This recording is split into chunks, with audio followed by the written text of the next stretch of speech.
Здравейте! В този урок ще ви покажем как да създавате публикации или статии и заедно ще създадем нашата първа публикация. За целта от менюто вляво кликваме на публикации и се озоваваме в раздела за управлението и създаването им. Вдясно виждате списък с всички създадени до момента, само една имаме в случая, която се казва Hello World, и затова кликнахме на бутона Добавяне. Това е мястото, където можем да подготвим всичко за публикацията си, като тук въвеждаме нейното заглавие. Натискаме бутона Enter от клавиатурата и вече сме запазили нашата първа статия като чернова. Насочваме се по-надолу и виждаме това голямо бяло поле, което е редактора или мястото, където можем да вкарваме съдържание и текст. Обикновено снимки и текст. Над полето имаме лента с инструменти, която малко наподобява на инструментите в текстообработващите програми, а с бутона вдясно разширяваме лентата, за да видим още настройки, които могат да ни бъдат полезни за форматирането на текста. Но нека сега да пробваме да добавим нещо. Ние сме си подготвили малко текст, свързан с фотографията, и просто ще го копираме и се връщаме обратно, за да го поставим. Сега ще можете да обърнете внимание на различните възможности за форматиране на текста, като например имаме опция за задаване на заглавия. Ето вижте как става.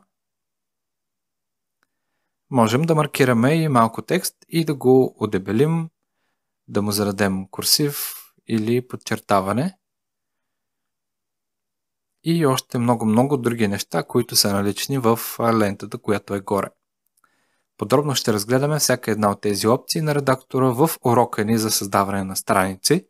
А сега ние ще се фокусираме повече върху още някои неща, които са много важни за самите публикации. Много е добре и почти е задължително да организирате всички свои публикации в категории. Сега ще ви покажа бърз начин за създаване на категория. Слезаме надолу, кликнете на бутона за нова категория и просто въведете името.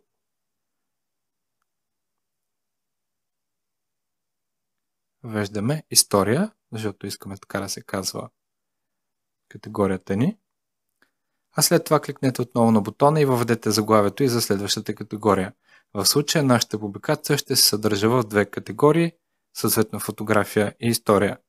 Малко по-надолу по същия начин можем да добавяме етикети, с тази разлика, че въвеждаме всичко на един ред с запетая между тях и по този начин наведнъж можем да създадем няколко етикета.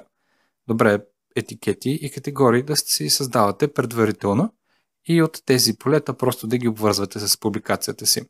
Повече за тези неща ще говорим подробно в съответните уроци и сега задаваме заглавно изображение на нашата публикация. Имаме възможност да качим изображението от компютъра или да си изберем някой от вече качените. Единственият проблем е, че не сме качвали в базата данни никакви снимки все още и затова сега ще направим именно това.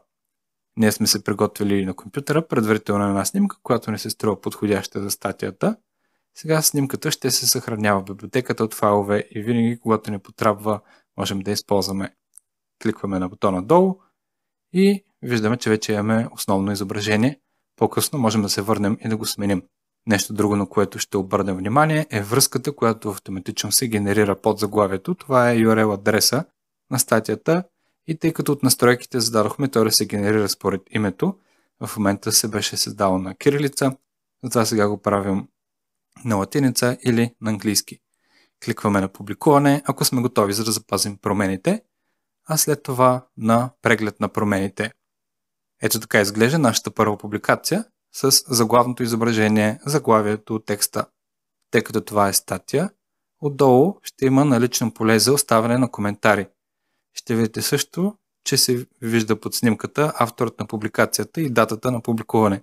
Дори и да не ви хареса много как изглежда, не обръщайте внимание на това сега. Искаме първо да се научим да създаваме и построяваме нещата, а относно дизайна ще се погрижим след това.